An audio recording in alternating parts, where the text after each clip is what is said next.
ဒီငှက်မလေးကတစ်ကောင်းချင်းချင်းလေးထဲမှာကိုပိတ်လောင်ပြီးအပေါက်ကလည်းသူ့ဘာသာသူပြန်ပိတ်လိုက်ပါတယ်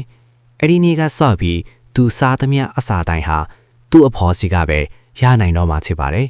သူလုံးသမျှအရာအလုံးဟာအကြောင်းဖြတ်တစ်ခုတည်းအတွက်ပါအဲ့ဒါကတော့တက်ရှိအသေးလေးတွေပေါ်ထွက်လာဖို့စောင့်ဆိုင်နေတာပဲဖြစ်ပါတယ်ဒါကတော့အချစ်ငှက်လို့လဲလူတီညာတဲ့ crown hornbill လို့ခေါ်တဲ့အောက်ချင်းငှက်လေးတွေပဲဖြစ်ပါတယ်သူတို့တွေကတခါအဖေါ်စတည်ပြီဆိုရင်အဆုံးချီအောင်တက်လုံးသစ္စာရှိကြတာပါတားပေါက်ရာသီရောက်လာတဲ့အခါမှာတော့ငှက်ဖိုးလေးကသူ့အဖေါ်ကိုရင်းနှီးပြီးသားလင်းတို့ကူဝါတစ်ခုစီခေါ်သွားတတ်ပါတယ်အဲ့ဒီနောက်မှာတော့သူကစောက်ကစားလာတွေကိုရက်လိုက်ပြီးဖိမတ်ကိုအသေးအကျအာယုံဆိုင်ကလင်းလင့်မြန်ပဲတိုက်ခိုက်လိုက်ပါတယ်သူကလင်းတို့တကောင်ကိုတိတိကျကျဖမ်းယူလိုက်ပြီးတော့ဒီငှက်မလီကိုအထူးလက်ဆောင်အဖြစ်ပေးရလိုက်ပါတယ်ဒါဟာသူ့ရဲ့တာဝန်ယူမှုကိုလက်တွေ့ဖျားထားတာဖြစ်သလိုရှိဆက်ကြုံလာရမယ့်အခက်အခဲမှန်သမျှကိုသူတယောက်တည်းရင်ဆိုင်ပြီးဒီမိသားစုကိုထောက်ပံ့နိုင်စွမ်းရှိတယ်ဆိုတာကိုငှက်မလီတီးအောင်ပြသလိုက်တာလည်းဖြစ်ပါတယ်ဘာလို့လဲဆိုတော့နောက်ထပ်နင်းလာကြတဲ့အထိဒီငှက်မလီကငှက်ဖိုးလေးအပေါ်မှာပဲလုံလျားမိခိုးပြီးခက်ရှင်တန်းနေထိုင်ရမှာမို့လို့ပါမကြခင်ပါပဲသူတို့ဟာတဘာဝအတိုင်းဖြစ်ပေါ်နေတဲ့တစ်ကောင်းတစ်ခုကိုရှားတွေ့သွားကြပါတယ်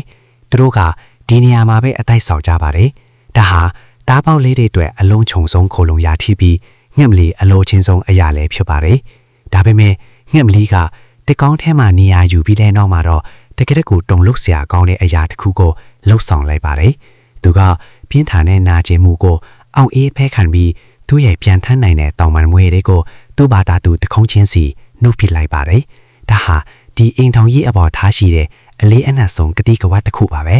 အဲ့ဒီနောက်မှာတော့ငှက်မလီကငှက်ဖိုးလေးတည်လာပေးတဲ့ရွှင်စေးတွေကိုတုံပြီးတစ်ကောင်းဝကိုအပေါက်ချင်းလေးတစ်ခုပဲခြံထားပြီးဖြည်းဖြည်းချင်းပိတ်ပစ်လိုက်ပါတယ်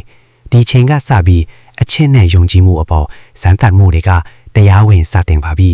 နောက်ထပ်နှစ်လကြာတဲ့အထိအစာရှာဖွေရမယ့်တာဝန်တစ်ခုလုံးကငှက်ဖိုးလေးရဲ့ပခုံးပေါ်ကိုရောက်လာပါတော့တယ်